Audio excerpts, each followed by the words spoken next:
एक अच्छा बिजनेसमैन भी रहा जी। सब कुछ करने के बाद लास्ट में जो बचपन की भक्ति थी वही काम है। वही लास्ट में आपने अपना ली।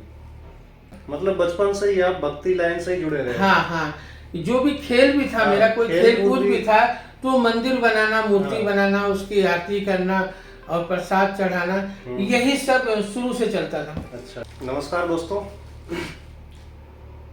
आज मैं गाजियाबाद में आया हूँ श्री प्राचीन शिव मंदिर में और महाराज जी के पास आया हूँ। आप हैं श्री विजय गिरी जी महाराज जो श्री पंच दशनाम जूना अखाड़ा से हैं। तो महाराज जी की मैंने कई सारी वीडियो देखी हैं जो लोगों की रोज़मर्रा की लाइफ के बारे में बताते हैं कि जो भी हमारे घर में कोई अगर दिक्कत है, कोई परेशानी है, कोई काम आपका नहीं बन रहा है, तो उन सब चीज़ों को लेके ये उपाय बताते हैं। तो वो भी हम जानेंगे इस वीडियो में कि उपाय, क्योंकि मैंने इनके खुद जो उपाय इन्होंने बताए हैं वो वीडियो को देख के मैंने इनके उपाय वो खुद करे हैं और उससे मुझे लाभ मिला है। तो आज इस वीडियो में आप जानेंगे और भी कुछ नए उपाय।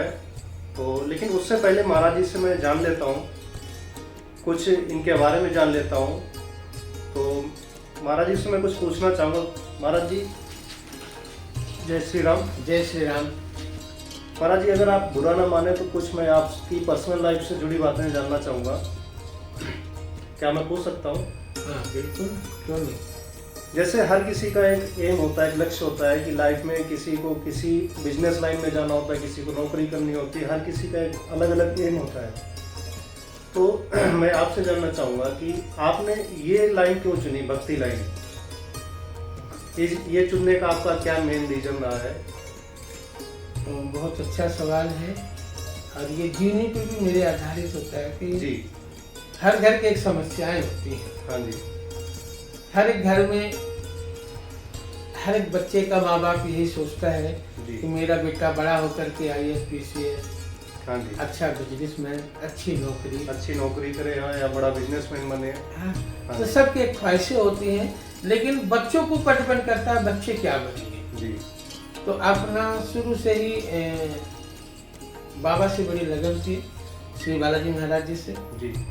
मैं बचपन से ही हनुमान जी की पूजा करता चला आया। कुछ भी काम हो या कोई भी काम करना हो, हाँ जी, या मुझे कहीं जाना हो, तो हर वक्त केवल एक ही नाम रहता था जुबान पे, हनुमान जी का, सिर्फ हनुमान जी का। जी। क्योंकि जिन्होंने आज इस कलयुग में हमें तो बड़ा हो करके पता चला कि पूजा क्या होती है, लेकिन जो बचपन से शौक था, जो बचपन से मन में धारण था कि केवल सिर्फ मुझे भगवान की भक्ति करनी है, ना मुझे कोई IAS बनना है, ना कोई PCS बनना है, लेकिन फिर भी घर वालों का, परिवार का, माँ बाप का एक सपना था। हाँ, वो तो चाहते होंगे कि मेरा बेटा बड़े होके कुछ या तो अच्छी खासी। हाँ, लेकिन घर वालों का भी सपना पूरा करा साथ साथ, लेकिन एक अच्छा बिजनेसमैन भी रहा।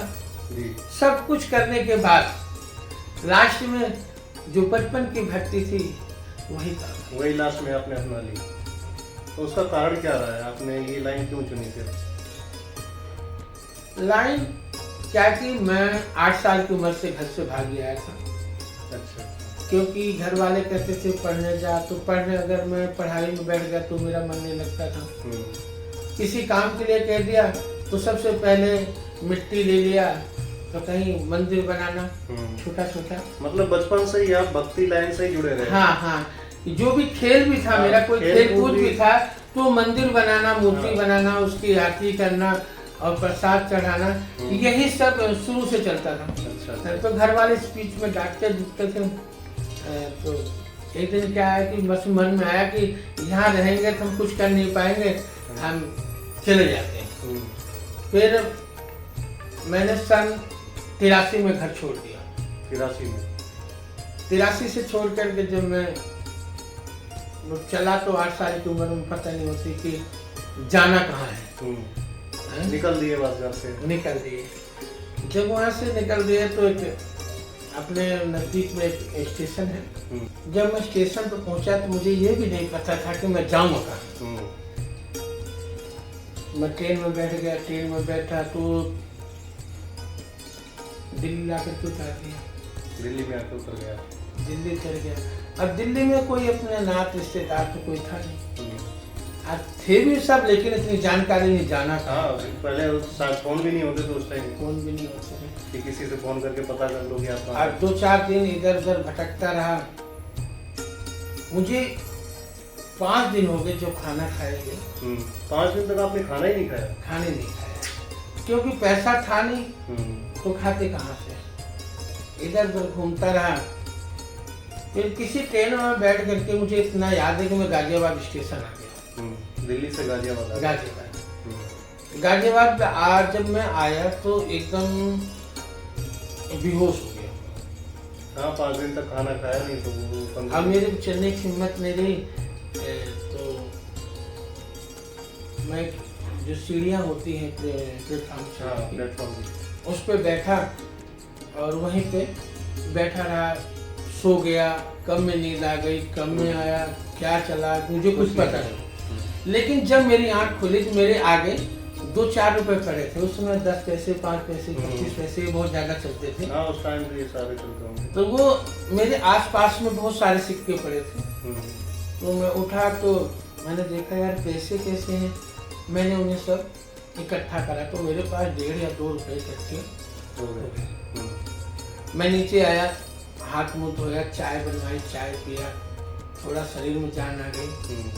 तो मैं रेगुलर वहाँ पर 2 महीने तक भीख मांगा।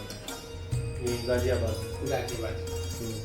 जब मैं 2 महीना बैठ करके वहाँ पे भीख मांगी, तो भीख मांगना क्या था कि सुबह जा करके बैठ जाना, जब तक ट्रेन आती थी, खाया पिया, फिर जाकर वही घर था, वही सब कुछ रहना, सहना, सब कुछ वही था। वही सो जाना, फिर वही उठ के बैठ जाना। ऐसे करते करते जब मुझे 10-15 दिन हो गए तो कपड़े भी बिल्कुल काले हो गए थे, क्योंकि न नहाना न धोना। तो एकदम दशा ऐसी हो गई जैसे कि मैंने पता नहीं क्या कर दिया। कुछ दिन बाद 1 महीना 2 महीना ऐसे चलता रहा। फिर कपड़े गए, छोटे से थे, अपना धुला और धुल करके फिर से सुखा दिया, फिर से पहन लिया।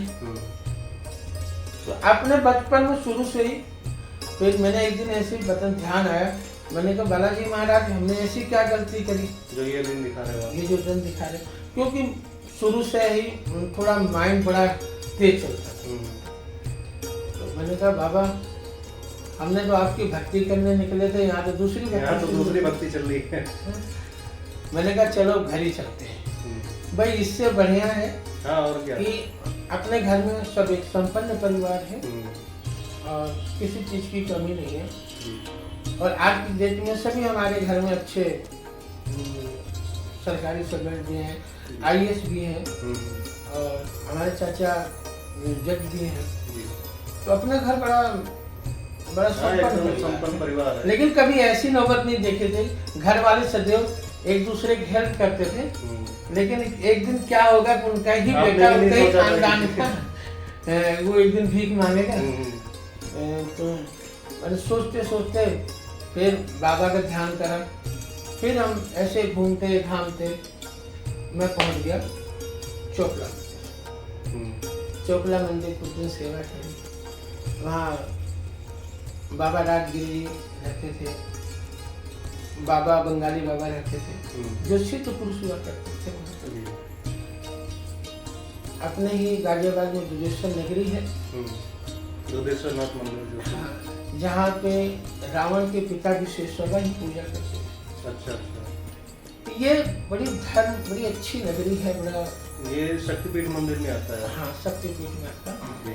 कुछ दिन ऐसे घूमता रहा, इनके दर्शन करता रहा, जाना, 1 घंटा सेवा करना, किसी से मिलना नहीं, केवल मंदिर में जाना, सफाई करना, जो भी सेवा करना हो वो सेवा करना और चले। फिर इसी गाजियाबाद में मैंने रिक्शा चलाया, बेलदारी करी, फिर पढ़ाई करी। यहीं से मैंने BA करा। गाजियाबाद में ही आके आपने BA किया? गाजियाबाद में ही मैंने BA करा, यानी पढ़ता रहा सड़क पे। जैसे कहते हैं कि लोग बाग अपने बच्चों को कहानी सुनाते हैं कि मैंने ऐसे करा है, मैंने वैसे करा है।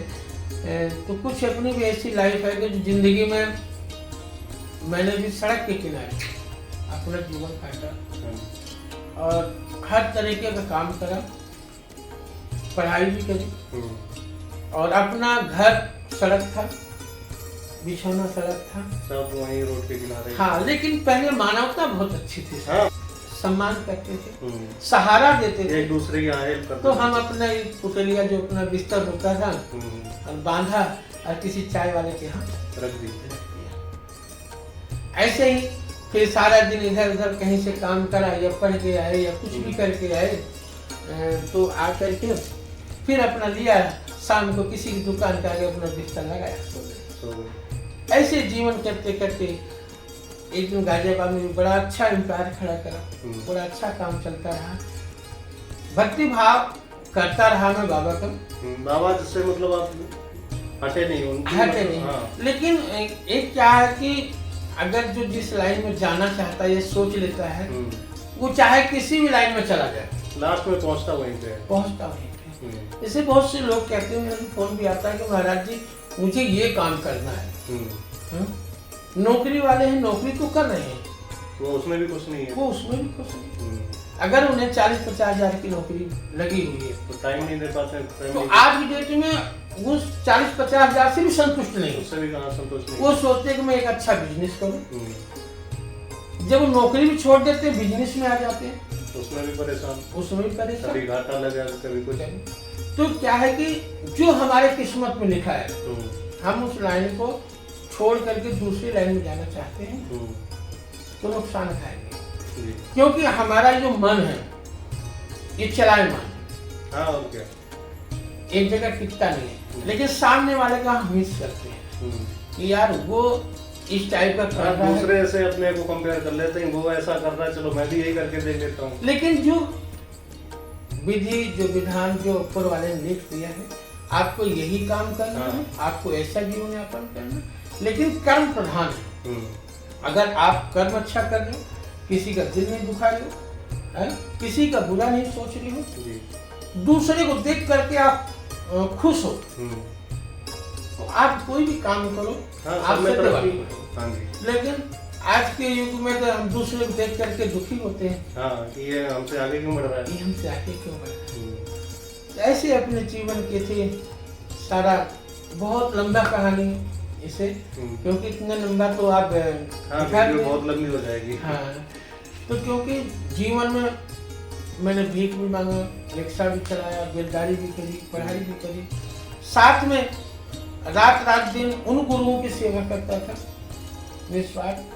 रात को शाम को जाना, जो अपने को अच्छा लगता है, हाँ इनसे मुझे कुछ सीखने को मिलेगा, इनसे एक अच्छा मार्गदर्शन मिलेगा, तो उनके जाकर के पैर दबाना, उनसे पूछना, उनकी सेवा करना, उनकी देखभाल करना, तो ऐसे ही सीख करके तो बचपन से शौक था कि दूसरों का भला करना। जी हाँ, मैंने जैसे कि आपके वीडियो देखे हैं कुछ, तो उसमें भी आप मतलब दूसरों के लिए अच्छे, मतलब जो भी उनको अगर दिक्कत परेशानी है कुछ भी है, तो उनके उपाय के बारे में बताते हैं। उपाय तो भुक्त भोगी हूँ, इसलिए उपाय बताता हूँ, क्योंकि कई लोग कहते हैं कि हमने पैसा दिया है महाराज जी और मेरा काम नहीं बनता। मैं सामने वाले को दिखाने जाता हूँ या करने जाता हूँ, इतना पैसा लग गया फिर भी मेरा काम नहीं बनता है। तो अपने से पैसे से कोई मोह माया नहीं, जिसने दे दिया तो भला, नहीं दिया तो भला, और क्या। देने वाला तो ऊपर बैठा है, जिसका भला होगा वो देगा, नहीं देगा। लेकिन अपने जो भी जहाँ से भी जितना मिलता है उसका भी अंश में अपने जीवन यापन खर्च करने के बाद जो बचता है वो सदैव सामने वाले में बांट। जैसे अपने कई चीजें चल रही हैं, डेली भोजन चलता है और गरीब कन्याओं की शादियां हैं, तो उसमें भी सहयोग देना, जो भी हमसे बन पड़ता है उसका सहयोग करते हैं। मैंने 12 कन्या गोद दे रखी हैं, जिनका मैं मंथली पढ़ाई वगैरह सब कुछ उनका खर्चा। हाँ, उनका खर्चा।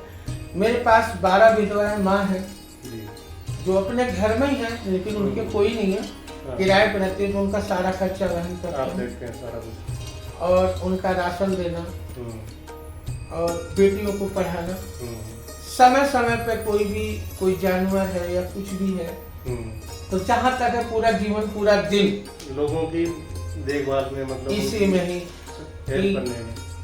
बड़े भाग मानुष तन पावा, बड़े भाग वाले होते हैं जिन्होंने बड़े पुण्य किए होते हैं, उन्हीं को ये मनुष्य का जीवन मनुष्य का जीवन मिलता है।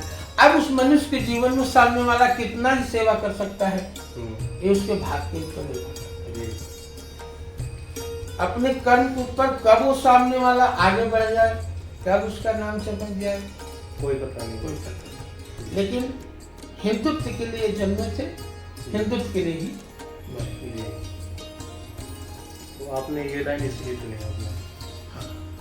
तो महाराज जी, कुछ जैसा कि हम अपने व्यूवर्स हैं जो हमारी वीडियोस देखते हैं उनको हम बताना चाहेंगे। अब जैसे आजकल हम देखते हैं कई लोगों की समस्याएं ज़्यादातर ये रहती हैं कि पढ़ाई लिखाई करते हैं, इसलिए करते हैं कि हाँ अच्छी नौकरी लग जाए, लेकिन क्या करते हैं जब वो कहीं भी जॉब के लिए जाते हैं, इंटरव्यू के लिए जाते हैं, तो बार बार वहाँ से रिजेक्शन आता है कि हाँ ठीक है कॉल आएगी, मैं आपको बता दूंगा कि कब आना है, लेकिन बाद में वही होता है कि उनकी वहाँ पे फाइनल नहीं हो पाती जॉब।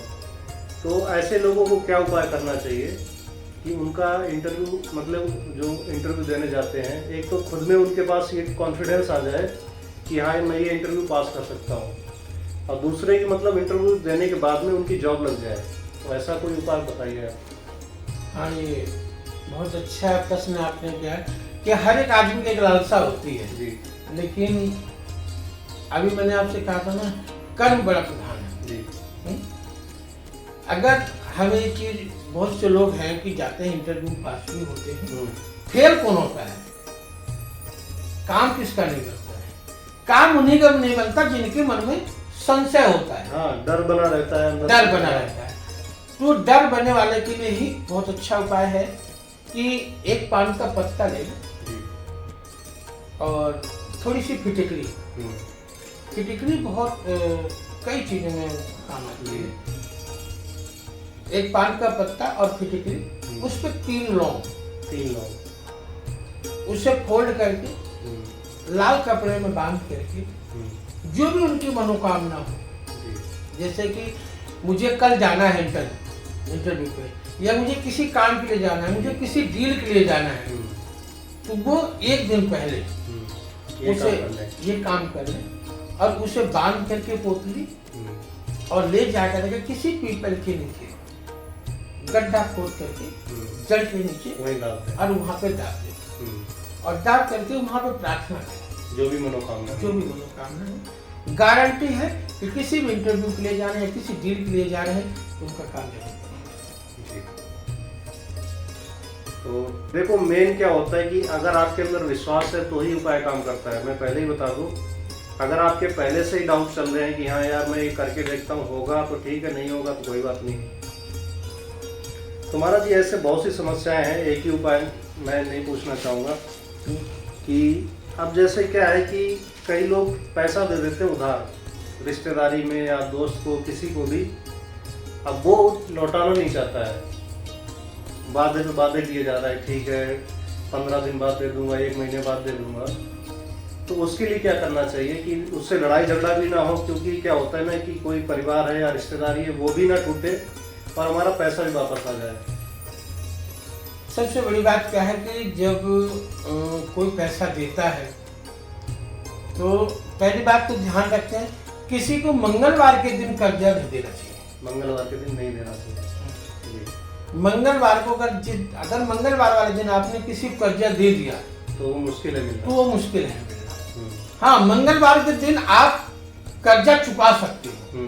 आप मंगलवार जिसे कर्जा देना है तो आप अगर मंगलवार को जिस भाइयों पे कर्जा बहुत ज्यादा हो गया है उनके लिए भी, तो मंगलवार को अगर सामने वाले को मंगलवार के दिन देना शुरू करें तो बहुत जल्दी उनका कर्जा उतर जाता है। हाँ, लेकिन ऐसे बहुत से व्यक्ति हैं, ऐसे बहुत से भाई बहन हैं जिनका पैसा काफी डूब चुका है। तो वो लोग क्या करें, जैसे कि हम घर से निकल रहे हैं, 7 लोग ले लें, 7 लोग लें और जैसे घर से निकले मुट्ठी में और उस व्यक्ति का नाम लें कि मैं फलाने आदमी के पास जा रहा हूँ, और ये मेरा काम बन जाए, जो भी उनकी मन्नत है वो 7 बार उस आदमी का नाम लेकर के और फूंक मार करके जमीन पर डाल दें। जैसे ही आगे बढ़े, दाहिना पैर उस लौंग के पास जहाँ लौंग पड़ी है उसके पीछे 7 बार पटक दे। लौंग के ऊपर नहीं, मतलब लौंग के पास में पीछे आगे लौंग है, पीछे उससे थोड़ा सा पीछे 7 बार पैर दाहिना पैर, और 7 बार मारते हुए उस व्यक्ति का नाम ले जिससे आपको पैसा लेना है और आप आगे चले जाए। लेकिन इस काम को करते समय कोई देखे नहीं, देखे तो कोई बात नहीं, लेकिन टोके नहीं। ये सब चीज पर्दे की होती है और देख करके चले जाए, गारंटी है उसका पैसा मिलना शुरू हो जाए बहुत जल्दी। एकदम से तो नहीं मिलेगा, लेकिन उसका धीरे धीरे मन बनने लगेगा सामने वाले की, हाँ इसका मैं पैसा दे दूँ। अच्छा महाराज जी, एक और मैं चीज़ पूछना चाहूँगा कि आज के टाइम में आपने देखा होगा, क्योंकि मैं भी दिल्ली में रहता हूँ, देखता हूँ शाम टाइम की कोई इधर पड़ा है रोड पे, कोई उधर पड़ा है, घर वालों को अलग से चिंता रहती है, और कुछ ऐसे हैं कि लोग पी के जाते हैं, घर में लड़ाई झगड़े करते हैं। तो उसके लिए कुछ ऐसा उपाय बताइए कि जिससे लोग, मतलब उनकी वाइफ परेशान है या माँ बाप परेशान है अपने बच्चे से कि ये दारू पीता है, तो कुछ ऐसा उपाय बताइए कि जो दारू पीता है उसका ये शराब छूट जाए पीना। हाँ, जो दारू पीने वाले हैं, आप उनसे कहोगे दारू छोड़ दो तो कभी नहीं छोड़ेंगे। जो भी नशा करने वाला है, आप उससे अगर कहोगे नशा छोड़ दो तो नहीं छोड़ेंगे। लेकिन अपने धर्म शास्त्रों में हर एक चीज का उपाय है, लेकिन करने वाले के ऊपर निर्भर करता है। अगर जिसके घर में ज्यादा शराब का सेवन है या लोग तामसी चीज खाते हैं, उनके घर में तो कभी बरकत रहेगी नहीं, कभी नहीं। उनके घर में आप हमेशा देख लेना, बस उतना ही कमाएंगे जो शाम तक खत्म। पूरा दिन कमाएंगे, शाम को लाके खत्म, फिर सुबह अपने काम पे निकल, फिर कमाया फिर खत्म। लेकिन कुछ परिवार ऐसे हैं जो सभ्य परिवार है और गलत संगत के कारण उन्हें शराब की लत लग गई या किसी चीज की लग गई है, तो वो जाता कि अच्छा कर सकते हैं, आपने अच्छा क्वेश्चन खाया, आगे इस पे नशा मुक्ति के ऊपर कुछ न कुछ जरूर डालूंगा। इसे करना क्या है, आपको शनिवार वाले दिन एक शराब की पौवा या अद्धा या बोतल लेना है। वो उसके कैपेसिटी के ऊपर डिपेंड करता है, उनके घर वालों के ऊपर कि कितना ले सकते हैं। कोई ऐसा गरीब परिवार भी, वो भी अपने परिवार को छुटाना चाहता है, तो वो ज्यादा बड़ा तो खरीद नहीं सकता। लेकिन अगर वो पौवा ले ले, क्वार्टर या हाफ या बोतल, जो भी हो, रात को जब भी उसका पति सो रहा हो, क्योंकि वो सामने उतारा करने देगा नहीं, उस शराब को उसके पूरे शरीर से 7 बार एंटी, एक तो होता है सीधा, एक होता है एंटी, उल्टा घुमाना है। हाँ, 7 बार उल्टा घुमाना है, और एक बार घुमाने के बाद उस व्यक्ति का नाम लेकर के उसमें फूंक मारे। जो भी उसका पति लगता है तो मेरे पति देव का, भाई लगता मेरे भाई का, बेटा लगता बेटा का, जो भी उसका रिश्ता हो, जो भी रिश्ता, उसका नाम, उसका उच्चारण करके एक बार घुमाए और उसका नाम ले ले और शराब छूट जाए, ऐसे फूंक मारना। ऐसे 7 बार करने के बाद उस बोतल को ढक्कन लगा के उतारना, ढक्कन खोल करके, ढक्कन लगा करके बंद करना, आधा उसके पलंग के नीचे जहां वो सो रहा। सुबह इतवार वाले दिन, लेकिन ये आपको 7 इतवार करना है। 7 इतवार पहले दिन आपको जाकर के कहीं दबाना है, कहीं सुनसान जगह हो जहाँ की कोई जाता आता नहीं, बहुत कम आवागमन हो, वहां जाए, मट्टी खोदे और उस पौवे को उसमें दबा दे और दबा करके चले जाए। अगले नेक्स्ट इतवार को ऐसे फिर करें, फिर उसे जाकर के भैरव बाबा को चढ़ा दें। तो हमें 4 इतवार भैरव बाबा को चढ़ाना और 1 इतवार पहला वाला दबा दिया, 4 हो गए भैरव बाबा के लिए चढ़ा दिया। पहले दिन हमें उसे दबाना है, ठीक है, लेकिन शनिवार को करना है और इतवार को ये उपाय करना है। अगर ऐसे करते हैं तो उसका जो आपका 7 इतवार आएंगे या 5 इतवार तो करना ही करना, अगर 7 कर लेंगे तो बहुत अच्छी बात आगे उन्हें लगी।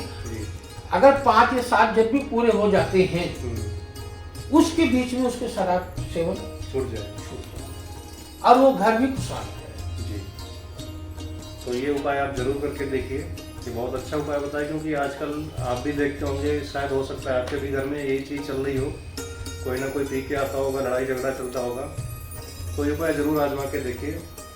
महाराज जी, एक लास्ट उपाय और पूछना था। वैसे तो मेरे पास उपाय की बहुत लिस्ट है, लेकिन वीडियो इतनी लंबी फिर नहीं बन पाएगी, तो यही मैं पूछना चाहूँगा कि आज के टाइम में लोगों की मैंने देखा है कि शादी में बड़ी प्रॉब्लम आती है, 30-32 साल के हो जाते हैं तब भी रिजेक्शन आते रहते हैं, रिश्ता आया फिर वहाँ फाइनल नहीं हुआ, तो उसके लिए कुछ बताइए कि मतलब जैसे ज़्यादा मतलब टाइम वेस्ट ना हो, जल्दी से जल्दी कहीं भी रिश्ता मतलब फाइनल हो जाए, तो उसके लिए क्या उपाय है? एक बड़ा अच्छी बात आपने पूछी कि इस समय शादियों का बड़ा प्रभाव चल रहा है जी, कि जब हम शादी करना चाहते हैं तो करते नहीं, और जब करना चाहते तो होती नहीं। क्योंकि पहले के युग में शादियां 10-15 साल की उम्र में शादियां हो जाती थी, लोग उसे बाल विवाह कहते थे, हैं? लेकिन आज की डेट में कहते हैं कि हम अपने पैरों पे खड़े हो जाएं तो शादी करेंगे शादी। जब हम अपने पैरों पे खड़े हो जाते हैं तो हमारी उम्र 30-35 साल की हो जाती है। अब 30-35 साल में फिर लड़कियां नहीं मिलती, लड़कियां मिलती भी हैं तो दोनों का योग नहीं मिलता। अगर लड़का पढ़ा लिखा है तो लड़की कम पढ़ी लिखी है, लड़की पढ़ी लिखी है तो लड़का कम, या उम्र का अंतर आ जाता है, फिर या दोनों पढ़े लिखे हैं तो कैटेगरी का फर्क आ जाता है। बहुत चीजें ऐसे हैं, लेकिन इन चीजों से घबराना नहीं है। बहुत अच्छा उपाय है। जिन भाइयों का अगर शादी नहीं हो रही है और शादी में कोई अड़चन आ रही है तो उनके लिए 2-3 उपाय है, अगर वो करें तो गारंटी से उनके इस उपाय के बीच में ही उनकी शादी फाइनल। उन्हें करना क्या है, हर बृहस्पतिवार वाले दिन से, पहले तो बृहस्पतिवार वाले दिन से शुरू करें, लेकिन उजाला पाठ होना चाहिए। उजाले पाठ में क्या है कि जो सा बृहस्पति आए उस बृहस्पति से शुरू करें। हल्दी ले लें, डेली हल्दी डाल करके स्नान करें 40 दिन तक, 40 दिन तक, या पीली सरसों ले लें, वो डाल करके 40 दिन तक स्नान करें। इन 40 दिन के बीच में कहीं न कहीं उनका रिश्ता आ जाएगा, जरूर आ जाएगा। दूसरा, हमारे बड़े बूढ़ों का बड़ा अनटोक टोटका है, वो आप सबसे शेयर करूंगा। हमारे बुजुर्गों का ये टोटका है, और जितने भी ये टोटके हैं या उपाय हैं, ये सब हमारे ऋषि मुनियों की तपस्या है, उनके फल है, हमारे गुरुओं का ज्ञान है जो हम आप सबको बांट रहे हैं। अगर कहीं भी शादी हो रही हो, जैसे कि शादी का, कहीं भी शादी में गए, रिश्तेदारी, आजकल कहीं कहीं जाना होता ही है, वही जाता है कहीं ना कहीं, जैसे घुड़चड़ी पे है या हम वहाँ पे पहुँच गए, बारात में पहुँच गए, तो जो दूल्हा सेहरा लगा रखता है, उस सेहरे को एक बार अनटोक उतार करके अपने सर पे लगा लें। अगर ऐसा कर लेते हैं तो बहुत जल्दी फाइनल हो जाएगी, क्योंकि ये बड़ा अनटोक टोटका है कि अगर दूल्हे के सेहरे पे से उतार करके अपने सेहरे पे लगा लिया मजाक में कैसे, लेकिन उसे टोकना नहीं चाहिए, है कि उसे महसूस नहीं होने कि यार मेरा टोपी उतार के इसने लगा लिया, तो सामने वाला कहे आप क्या कर रहे हो, ऐसा नहीं, उसे महसूस भी ना होने दें, और वो टोपी उतार करके अपने सर पे रख ले, तो बहुत जल्दी ही उसके सर पे सेहरा बन जाएगा। बहनों के लिए, जैसे कि कहीं पे हल्दी रस्म चल रही है घरों में, आजकल हल्दी रस्म बहुत ज्यादा चल रही है। हल्दी रस्म एक दिन हो गई, फिर मेहंदी रस्म होती है, तो जिस दिन हल्दी रस्म हो, जो लड़की को हल्दी लगाई जा रही हो वो खुद अपने लगा ले, जो मेहंदी उसको लगाई जा रही है वो खुद अपने लगा, जिस कटोरी बर्तन में से लगाई जाती है। तो उसके बहुत जल्दी उसके हाथों में हल्दी लग जाएगी, मेहंदी लग जाएगी और उसके शरीर पे हल्दी लग जाएगी। जी। वो ब्याह शादी के बंधन में बन जाएगी। बन जाएगी। तीसरा, जिससे कि जब विदाई हो रही है, जैसे सुबह सुबह विदाइयाँ होती हैं, जब लड़की विदा हो रही है, जैसे वो विदा होकर के चले, गलती से उसका जो चूड़ा है, दुल्हन का चूड़ा, कंगन जो बांधते हैं, कंगन जो बांधते हैं, वो ऐसा हो या तो उसे बताया जाए पहले लड़की को, उसे लड़की को पता होना चाहिए दुल्हन को, वो उसके माथे से एक बार ऐसे जैसे आशीर्वाद के रूप में ऐसे उतार दे, तो उसे बहुत जल्दी उसके कहीं न कहीं रिश्ता तय होता है। और अगर ये भी नहीं हो सकता है तो एक बड़ा अच्छा उपाय है, बहनें वीरवार को जाए विष्णु भगवान के मंदिर, जो दूल्हे के सर पे कलंगी होता है, एक कलंगी जब ब्याह शादी में लगी होती है, कलंगी लगी होती है, उस कलंगी को 5 बृहस्पति विष्णु भगवान को चढ़ा के आए और विष्णु भगवान को इससे प्रार्थना करें, हे विष्णु भगवान, आप तो सबको वर देने वाले हो, आप स्वयं वरदाता हो, तो जैसे आपकी जोड़ी बनी हुई ऐसे मेरी भी जोड़ी बना जाए। तो वो कलंगी विष्णु भगवान के माथे पे उनके मुकुट पे चढ़ा करके यथाशक्ति जो भी है वहाँ पे वो करके आ जाए, तो बहुत जल्दी उनके शादी हो जाएगी, उनकी मनोकामना पूरी हो जाएगी। क्योंकि सीता माँ ने भी इच्छा करी थी, जब राम को देखा था ना कि, तो हर एक बहनों का, हर एक भाइयों का एक लालसा होता है कि जिससे कि मुझे इससे शादी करनी है। जब राम जी फूल लेने गए थे, तो वहीं पे सीता माँ ने देखा था मुझे। जब सीता माँ ने राम जी को देखा तो चकित हो गई। तो वहाँ पे बड़ी अच्छी चौपाई है, जय जय जय गिरिराज किशोरी, जय महेश मुख चंद्र चकोरी। जैसे ही उनके तेज को देखा, उनके मुख को देखा, इतनी वो प्रसन्न हो गई, इतनी मनमोहित हो गई कि तो शादी करनी इन्हीं से करनी है, शादी करनी इन्हीं से करनी है।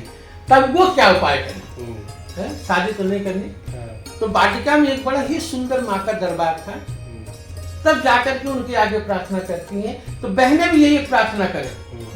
और आज तो एक दौर भी चला है लव मैरिज का, लव मैरिज। तो बहनें ये जरूर ध्यान करें, जय गज बदन खड़ा नन माता, दमिन गमिन दामिन गुदगाता, मोर मनोरथ जानव जी के, बसऊं सदा उर सबही के। हे माता, मैं आपसे क्या मांगू, मेरी मनोरथ को आप तो स्वयं जानने वाले खुद जानती हैं, है? तो आप मेरी मनोरथ को भली बात जानती हैं, तो आप जो भी मेरी मनोकामना है आप उसे पूर्ण करना, मैं आपकी विनती कर दूं। ऐसे बहनें जाकर के विष्णु भगवान को वो चढ़ाएं और लक्ष्मी माता से ये प्रार्थना करें, मोर मनोरथ जानव जी के, बसऊं सदा उर सबही के। तुम तो सबके दिलों में बसने वाली हो, तुम सबके मन की बात को जानने वाली हो, तुम्हें से कुछ छुपा तो है, बताने की जरूरत नहीं, आपको जो आदमी उपाय करने जाएगा तो सामने वाले को तो पता ही किस लिए उपाय करने आया है। लेकिन एक बात जरूर सबसे कहूंगा कि कोई भी उपाय करें, या हमारे जो भी गुरु लोग हैं, गुरु भाई हैं, या जो हमारे समाज से जुड़े हुए हैं आचार्य लोग हैं, जो भी इस लाइन आप सबको बताते, आप किसी भी चैनल से सुने, लेकिन उसे श्रद्धा और मन और विश्वास से करें। गारंटी मैं कहता हूं, अगर आपका काम ना बने तो आकर के मुझे कह देना। लेकिन कोई भी उपाय करने से पहले अपने मन में विश्वास होना चाहिए। हाँ, विश्वास तो होना बहुत जरूरी है। हाँ। अगर उसमें थोड़ा बहुत भी डाउट है तो मुझे नहीं लगता कि हमारे कोई भी भाई, चाहे वो वैदिक हो, चाहे तांत्रिक हो, चाहे कैसे भी हो, चाहे आचार्य हो, चाहे पंडित हो, चाहे सन्यासी हो, चाहे धर्म गुरु हो, कोई भी हो, वो जितने भी उपाय बता रहे हैं आप सबके भले के लिए बता रहे हैं। वो अपना तपस्या, अपनी तप, अपना कर्म आप सबको दे रहे हैं, लेकिन करना आपको कैसे है ये आपके ऊपर। तो दोस्तों, महाराज जी ने बहुत अच्छे उपाय बताए, इनमें से ऐसा कोई भी उपाय नहीं है जो आपकी निजी जिंदगी से जुड़ा हुआ ना हो। तो आप ये उपाय जरूर करके देखें। महाराज जी, आपसे मिलकर बहुत अच्छा लगा। सभी को मेरी तरफ से जय श्री राम, जय श्री राम। ओम नमो नारायण। सभी को मनोकामना पूर्ण हो। ओम नमः पार्वती पते हर हर महादेव। महादेव।